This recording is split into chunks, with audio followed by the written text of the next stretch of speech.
آقا نامدار صلی اللہ علیہ وسلم کا آخری وقت ہے، آپ کی زبان سے نکلے ہوئے الفاظ کیا ہیں؟ آپ کی زبان سے نکلے ہوئے الفاظ کیا ہے؟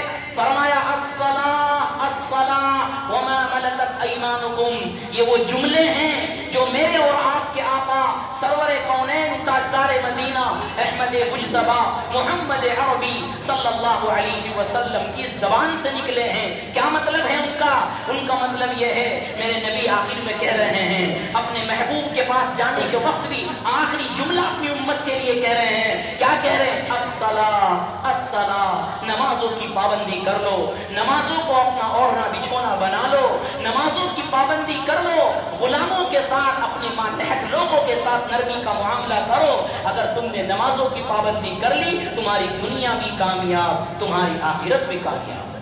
یہ آخری وصیت آقا نامدار صلی اللہ علیہ وسلم۔ آج ہمارے پاس ہر چیز کا وقت ہے، ہر چیز کا ٹائم ہے، نماز پڑھنے کا ٹائم ہمارے پاس کہاں سے نکلتا، کیوں نہیں نکلتا؟ شادی میں جانے کا ٹائم، دوسری چیزوں میں داخل ہونے کا ٹائم، کہیں شادی میں نہیں جائیں گے یا اس کی دعوت میں نہیں جائیں گے تو فلاں ناراض ہو جائے گا، یہی تو سمجھ میں آتا ہے ہمارا، فلاں شخص ناراض ہو جائے گا۔ ہمیں دنیا میں رہتے ہوئے دوسرے کی ناراضگی کا اتنا ڈر، اتنا خوف کہ اس کے یہاں دعوت میں کھانے میں جاتے ہیں تو اللہ کی ناراضگی کا ڈر کیوں نہیں؟ ہمارے دل میں یہ تو بات آ جاتی ہے کہ اس کے یہاں نہیں جائے گے تو وہ ناراض ہو جائے گا، یہ دل میں کیوں نہیں آتا مسجد میں نہیں جائے گے تو اللہ ناراض ہو جائے گا؟ اللہ کی ناراضگی کا خوف نہیں ہے، لوگوں کی ناراضگی کا ڈر ہے، لوگ ناراض ہو جائیں گے۔ کتنے دن ہو گئے، ہمارے کتنے نوجوان، کتنے شخص ہم میں سے ہیں، فجر کی اذان کو ہمارے کانوں نے سنے نہیں، مہینوں ہو گئے، سالوں ہو گئے، فجر کی اذان ہمارے کانوں میں پڑی تھی۔ کیوں؟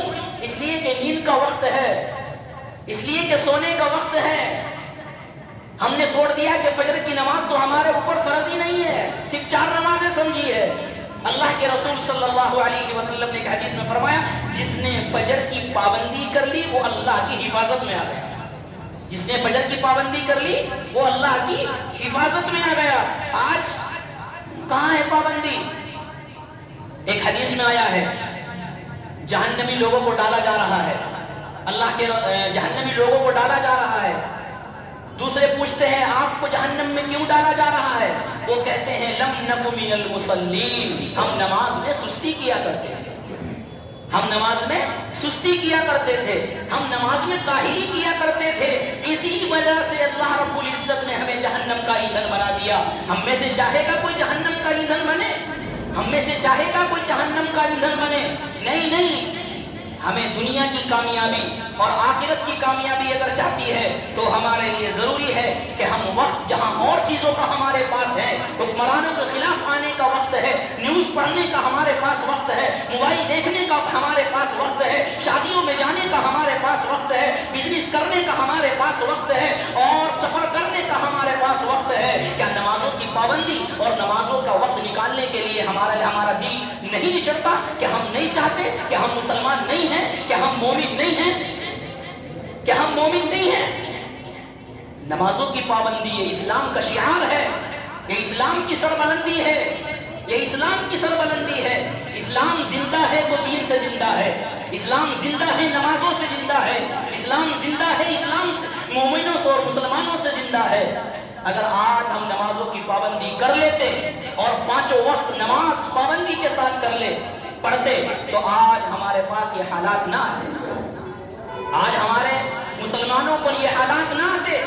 آج ہم فلسطین کے حالات کو دیکھ رہے ہیں، ہمارے سامنے آنکھوں کے سامنے وہ منظر ہیں کہ جن کا سب کچھ لٹ گیا، نہ گھر ہے، نہ مال ہے، نہ دولت ہے، کچھ نہیں ہے، لیکن نمازوں کی پابندی نہیں چھوٹی، نمازوں کی پابندی نہیں چھوٹی، ان کے رکوع اور سجدے نہیں چھوٹے۔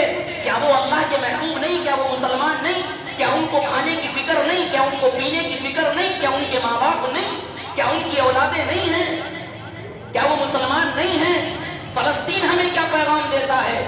ہم فلسطین کے خبر پڑھتے ہیں، سنتے ہیں، لیکن وہاں سے ہمیں کیا سبق مل رہا ہے؟ ہمیں یہ سبق مل رہا ہے اور یہ پیغام دے رہے ہیں، اے لوگوں، تم کو اللہ نے راحتیں دی ہے، تم کو اللہ نے آسانیاں دی ہے، تم کو اللہ نے صحت دی ہے، تم کو اللہ نے اولادیں دی ہے، تمہیں اللہ کیا ہے, کھانے کے لیے چیزیں مہیا فرمائی ہے, ہر چیز کی سہولت ہے. ہمیں دیکھ لو, ہمارے پاس کچھ بھی نہیں ہے. ہم جب بھی اللہ کے سامنے سجدہ کر رہے ہیں تو ہم کیوں اللہ کے سامنے جھکنے کو پسند نہیں کرتے؟ کیا وہ ہمارے لیے پیغام نہیں ہے؟